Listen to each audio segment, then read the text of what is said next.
So how do you know when it's time to buy new running shoes? As a marathoner and an online fitness coach, I'm going to show you exactly how to know when it's time to go shopping. Running shoes are at their best 3 to 500 miles. So if you're training for a half marathon or a marathon, typically you're running at least 20 miles a week.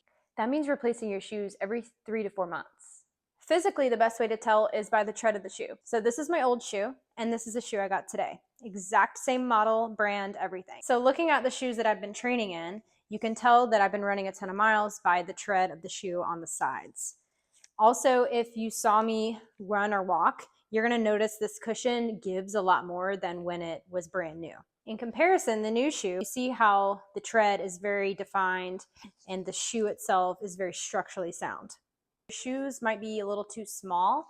Your big toe is going to wear a hole here. That's how you know you need to size up. That can also tell you that it's time for new shoes. Third way to tell is when you try them on. When I put these shoes on, they felt so much more secure and stiff than when I put my old shoes back on.